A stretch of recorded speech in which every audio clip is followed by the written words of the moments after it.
Hi, with our beloved, great friend, all-time Bill great Brian Moorman, on the show. Hey, do you know what that is? Does that look familiar to you? What's that? What are you pointing at? That that helmet? Does that look familiar to you? No, in my Oh, my room. the standing buffalo? No, right next to it. The Bears? Yeah, does that look familiar to you? No. Why? I won that at one of your functions. Like, Oh, you did? yes. I still can't remember who the kicker's name is, but I got like his Oh, helmet. Robbie Gold. Robbie Gould. Yeah, yeah, yeah, yeah. Robbie Gold. Yeah. Yeah, we were in a Pro Bowl together. Yeah. Yeah. So I got I his was help. actually wondering if maybe. That's funny you bring that up. That's actually very, very ironic because I just said something to somebody. I said something to Cooper, my son, yesterday. I said they should sign Robbie Gold. Oh, there you go. I mean, he's not that far removed. I mean, Philip Rivers did it. Right.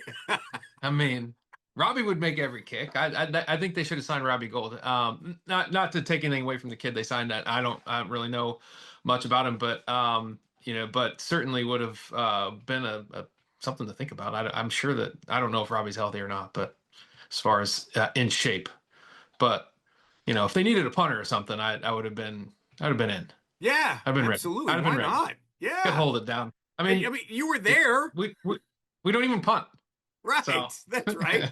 Yeah.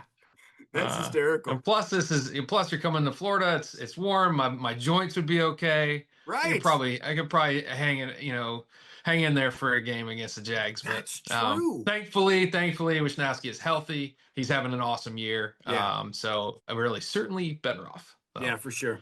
All right, so yeah. before we talk about the Jags, and for people that don't know, you live in Jacksonville and you've been there for a long time. And I need to go back. So I forgot, and I it makes me a terrible friend that I forgot how you ended up there. But I hypothesized that for some reason I feel like you're in Jacksonville because of Mike Hollis. Am I right? No, no, Oh, no, actually, yeah. But ironically, Mike did come play with us in 2002, so he was a okay. teammate, and I still a friend, and I still see him down here, and Yeah. he lives here. But yeah, so my sister just happened to move here. She's a professor at UF, in the pharmacy school. She was here.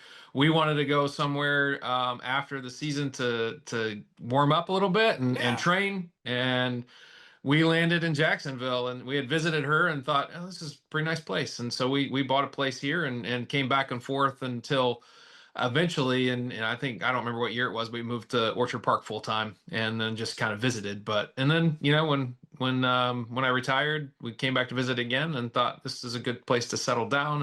And here we are. Yeah, for sure. So It's a great place. yeah. Okay, good. Sorry. I just knew the Hollis connection. I knew he played for Yeah. Jacksonville. I knew Did. you played with Yeah. the Bills. I thought that might have been I'm, okay, whatever. Okay. but I'm not Great. talking to him this week. I'm not speaking with him.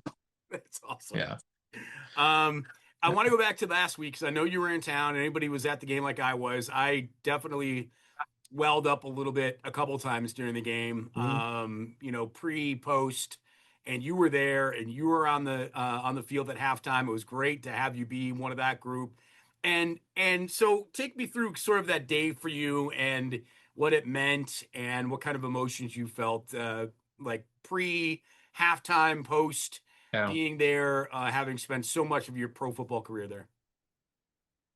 Very nostalgic, and very and it was emotional in a lot of ways, but it was really cool to have, Amber Cooper with me and just to be able to kind of come back.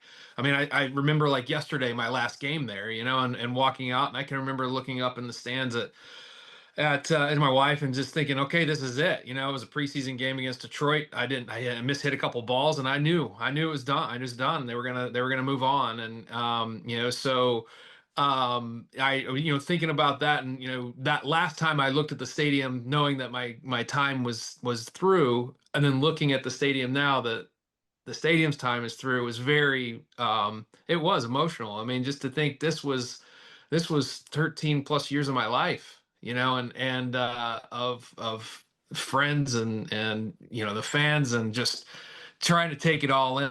And I thought they were going to have to drag me off the field at halftime. I just want to stand and keep looking up. You know, it was Yeah. pretty dang cool. And you know, and you're right, it was emotional. I got a little you know, teared up myself. You know, it's like this is pretty crazy because that's where we play this, and it's gone. I mean, it's going to be torn down, and it's going to be different. I mean, it's, you know, it is what it is. It'll be different, but certainly excited to see the new stadium and the future of the Bills. It's going to be way different. We talked about that sitting in the stadium, about how that stadium is so Yeah. open air. It's unlike most at this point Yeah. in the NFL. And the new one's going to be, almost what they say 60% enclosed, whatever. It's still going to have a hole in the roof, but it's not going to be anywhere near the same. The weather will be a lot different. The feel will be a lot different. The noise probably will be a lot different because it's going to be protected by obviously now a roof, and it'll stay inside in Yeah. terms of just going out. So if Buffalo is a hard place to play before, it's going to be even worse for other teams, which is a good thing. But yeah, there's just Good. so much Yeah. history, just so much history there, and Yeah. and I and just and I want to say I was so happy and so proud to know you and to have seen you in the closing video, man. Like, I thought that oh was man. absolutely epic, man. I mean, this was, here are the greatest players in the history of the franchise, and there's you with a great video of you letting off a punt. You get me choked up now. I mean, and I Yeah, did get that floored me. I mean, I'm watching in the 200 level with my family, and you know, just like all the rest of the fans, you know, it's 35-0. I know that's not what ended up, was 35-8. What, but I remember I like to my son, I said it's 35-0, and not a soul is left. This is amazing.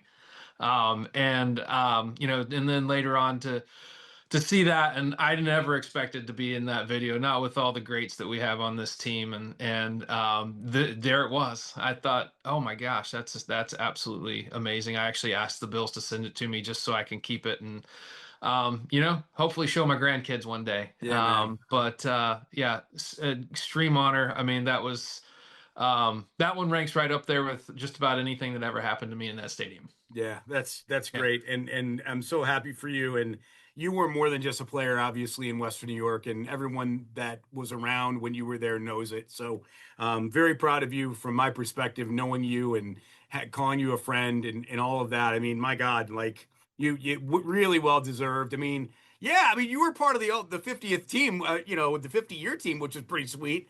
But to have yourself be part of that moment, I mean, was really outstanding. So congratulations on that, and thank you.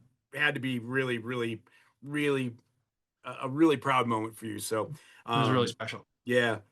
So okay, I'm gonna let you wipe the tears away for a moment, Thanks. and put on a happier face, Yeah. because the Bills are coming out to play in Jacksonville, and I was at the last. Well, you know that because I did my radio show from your basement Yeah. that the next day. Well, get in the Um, car, man. Let's go. Get on down here. I Yeah. wish. I wish it'd be so Yeah. much fun. But I will say this, not for nothing. I mean, I didn't, you live there, you know better than I do. You're there all the time.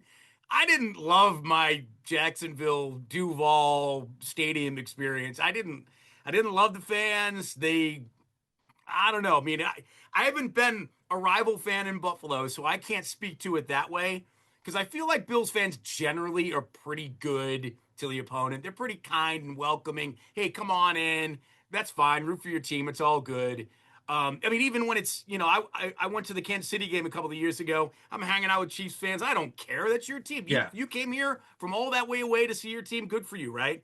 But I gotta Yeah. tell you, man, for that playoff game, I was there, and I was in the upper deck with about six other guys, and I'm just not a fan of their fans, man. They were rude. They were not super nice, not really welcoming, and yeah, like I would go back there if I was going this weekend with a different taste in my mouth. Well, I'm about to experience that. I mean, I wasn't in the upper deck last time. I was in about mid-level. This time I'm in the upper deck. So let's see what happens. But I'm wearing Bills gear. You know, I'm Yes. not I'm not going neutral. I can tell you that. You know, and I was wearing some Bills gear out in public today. I was like, all week I'm pulling stuff out. And I was at the coffee shop.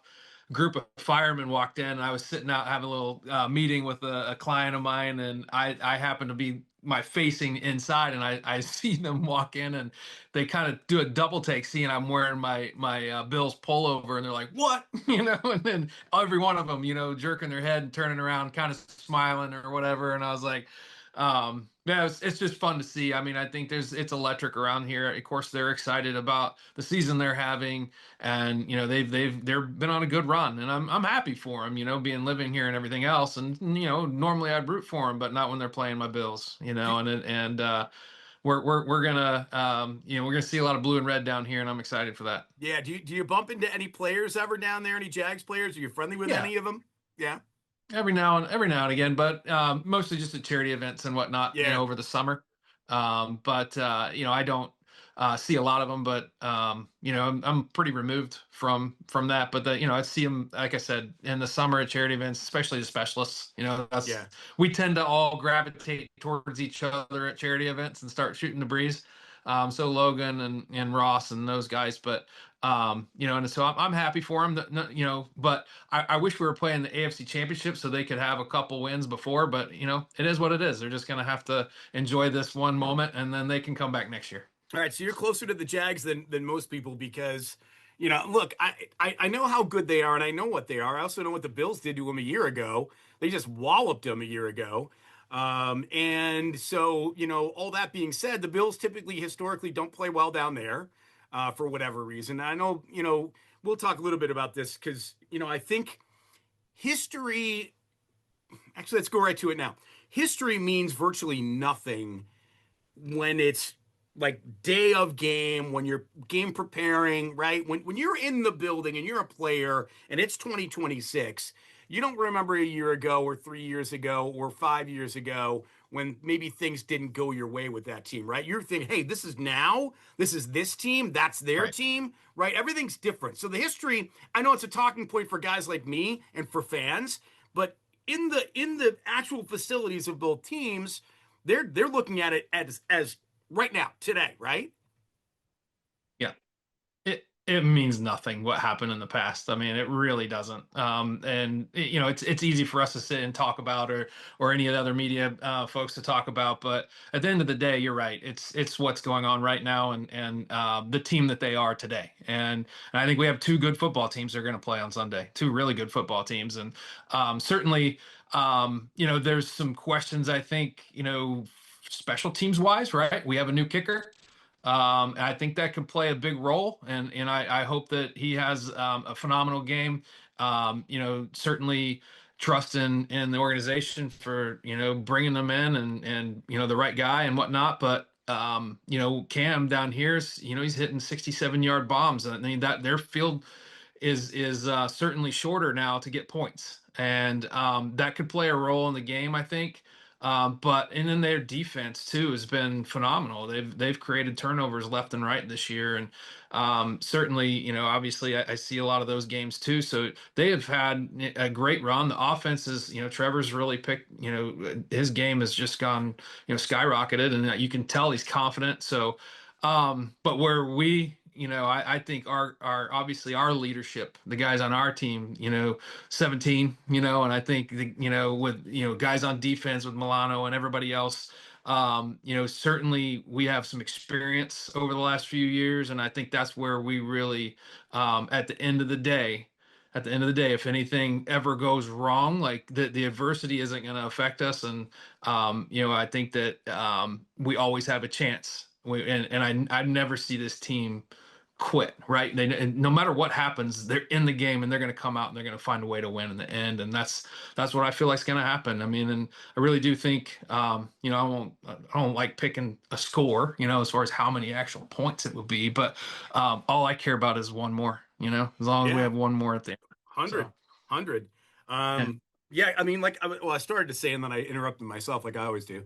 But like, we up here, like the Jaguars are never on TV here. Like you would have yeah, to search them out and find them to watch them. So a lot of us up here in the Northeast don't know a whole heck of a lot about. I mean, we know names, right? We know Lawrence and yeah. ATN, and we know, Parker Washington because we play fantasy football. He's a But that's stud. all, Yeah, right. But that's all we know up yeah, here. So tell us yeah. more about what you know about them. Well, I mean, not a lot more, to be honest. I mean, but at the end of the day, I go back to their defense again, and what they've done is phenomenal. I mean, in the amount of turnovers that they create, and if you look at successful teams, it's sacking the quarterback and creating turnovers, Yeah. and they're doing that this year, and certainly, I think that the offense is got work cut out for him. But at the end of the day, I'm very confident, as a fan, watching our team and competing against them. But it's going to be a game. I mean, it's going to be. I think it's going to be a great game, and I think that they're both going to obviously play their hearts out. But in the end, I do believe we have the better team. And it's funny too because you hear when people are talking about this game, they're all talking about the players, right? And not as many people are talking about the coaches, right? You got a rookie head coach in Liam Cohen, who arguably all by himself and well with his staff obviously has helped turn this team around against a veteran head coach in Sean McDermott, who based on his current stats would be on his way to the Hall of Fame the way he's going. So a guy that's Sure. been battle tested in the playoffs against a guy that's never been a head coach in the playoffs, that is something that needs to be talked about. Yeah, I mean, but at the same time, I mean, you're right, because I do see a lot of this, and I hear a lot of it, and talked about Liam Cohen and what he's done from day one until now, and you can see the maturation of the team throughout the season, in terms of how they've grown, and they had a couple little hiccups there with a couple games early on, and then they've just been on this run, and you can just see the confidence building, and it's kind of gone outside the stadium and into the fans, and everybody they're feeling that energy and stuff. So that's why I say I would have rather been playing them 2 weeks from now. Let us get in the playoffs, and but here we are, and that's playoff football. You don't know who you're going to end up drawing, and I would but but you're hit the nail on the head with the experience of Coach McDermott and our team, and all that combined. I feel like we're in a better position to come out of this game with a victory. Yeah, I think we'd all agree. But I also wouldn't be surprised. I mean, to your point, Jacksonville's done it all. I mean, they're on an 8 game win streak. They have all kinds of Yeah, confidence. They do it on both sides of the football. So, I mean, the Bills have had a couple of egg drops here in the last month or so, right? And they've been bailed out yeah, on a lot of occasions by big plays by the defense. So, I put it out on yeah. X. I said, look, offense, don't let the defense down because the defense has bailed you out. Now go out and score your 30 points and win them a game for a chance, Right. right? I mean, We got to get back to that. We got to get back yeah, to the scoring that we've done in the past, and it can't be like, obviously, there was a lot of mitigating circumstances with the Eagles game with the rain and so forth, but certainly the defense had a hell of a game that week, and obviously would have liked to have pulled out the win. And then the game against the Patriots. You think about what happened late in the game, where you get a pick, and then pick six. It's just like, oh, and all of a sudden we're in ahead, and it's like, okay, well, excellent job by the D again. So but I do like overall, and I think I go back to it. I mean, I we may be talking about this later after the game, but special teams. I think I'm biased, special teams guy. Now coaching a little bit in high school and stuff, and I preach it all the time. There's three phases of this game. Special teams going to play a little bit of a role, and I think it always does, and especially late in the year. You tend to get that feeling in cold weather games and stuff like that. Special teams so important. I know it's going to be warm down here, but this is playoff football, and I think if we can make a play in special teams, I think it's going to be a huge lift to the team. yeah, and Ray Davis has been phenomenal. I mean, what a gem. I mean, what a mind diamond this kid has become. Out of Yeah, nowhere, was never really a return guy, and then all of a sudden, hey Ray, can you go back there and catch some, shag some kicks for us and see what you yeah, can do? And next thing you know, he leads the league in kick returns. I mean, it's yeah. remarkable what that guy has meant to this team. Yeah, and I'd love to see him break one this week. Me And too. on the flip side of that, we got to cover our tails off against this team too, because they certainly have some weapons, and they have two of the best specialists in the league, in Logan Cook and then Cam as the kicker. So we got our work cut out for us there. Logan can he's probably the best punter in the league, and he'll flip the field. So love to see us break one there. Also, I think from a standpoint of the return game, I think we're better suited to see punt returns for touchdowns than kickoff returns. I don't love the kickoff rule. I mean, Yeah. I love the old style kickoff, but punts, we still have that chance. So if we can can find a way to catch a break there and break one free, that would be amazing. Yeah, for sure, for sure. Look, I mean, it's going to be a good game. It should be a really Yeah, good no game. doubt, So, no doubt. should be a lot of fun to watch. Obviously, the weather looks like it's going to be great for you to be a spectator up there in the crowd, supporting your Bills, wearing the red, white, and blue. So that's awesome. Just be careful. Maybe bring a bodyguard or three with you I just in got I case. got a bodyguard. My son's like bigger than me now. I'm gonna be fine. So I'll be Perfect, fine. perfect, perfect. Yeah, it was funny because the school is allowing the kids to they have to dress up for school and whatnot, and they're allowing them to wear Jags gear on Friday for Spirit Day to go away from dress code. And and I was like, you're not gonna do that. Like, he's wearing Bills gear. Dang Awesome, it. So he may awesome. get dress coded. He may get dress coded. We'll see. Sweet. But all good. Yeah, we'll be wearing red and blue all week. Obviously representing Bills Mafia, and certainly looking forward to seeing all of the Bills Mafia take over Jacksonville this week and weekend and on Sunday. Yeah, for sure, man. All right, man. Well, we love you again. Congratulations on last weekend's festivities, in the going Thank away you. party for Highmark, and of Yeah. course, have a blast this weekend, man. Yeah, man. Go Bills. Talk to you soon.